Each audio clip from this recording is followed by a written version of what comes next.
सध्याच्या वातावरणात राजकीय सार्वभौम टिकविण्यापेक्षा आर्थिक सार्वभौम टिकवणं गरजेचं असल्याचं वंचित बहुजन आघाडीचे राष्ट्रीय अध्यक्ष प्रकाश आंबेडकर यांनी म्हटलंय।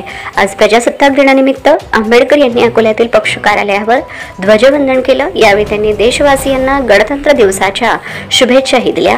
तर सध्याच्या परिस्थितीत आक्रमण करून दुसऱ्या देशावर राज्य करण्याची पद्धत राहिली नसून आर्थिकदृष्ट्या कमकुवत करून त्यांची ताकद कशी घेता येईल अशी पद्धत सुरू असल्याचंही ते म्हणाले।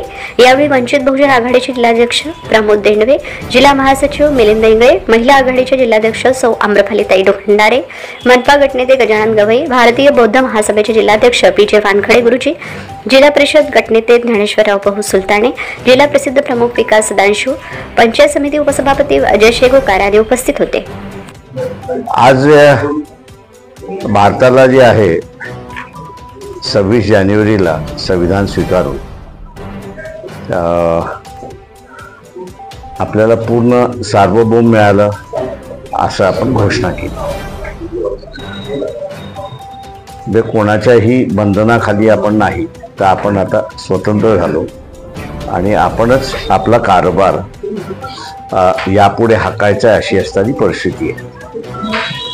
आणि म्हणूनच आपण असा 26 जानेवारी हा आपला दिवस म्हणून असणारा त्या ठिकाणी आपण साजरा करतो अशी परिस्थिती आहे।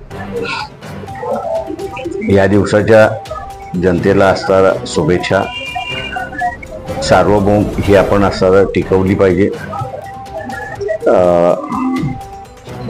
आत्ताच्या याच्यामध्ये राजकीय सार्वभौमापेक्षा आर्थिक सार्वभौम, सॉव्हरेनिटी ज्याला म्हणतो, ही सगळ्यात महत्त्वाची आहे। आणि तलवारीचं जे राज्य होतं ते तलवारीचं राज्य संपलंय। त्याच्यामुळे एकमेकांवरती राज्य करणं, आक्रमण करून अशी पद्धत आता राहिलेली नाही। तर आता असणारं आक्रमण जे आहे ते एकमेकांच्या देशातली अर्थव्यवस्था कमकुवत कशी करता येईल किंवा ताब्यात कशी घेता येईल हाच आहे। आणि ती सार्वभौम, ती सॉव्हरेनिटी ही टिकवणं गरजेची आहे। त्यासाठी आपण सगळेजण प्रयत्न करत राहू। पुन्हा एकदा 26 जानेवारीच्या निमित्ताने सर्वांना शुभेच्छा।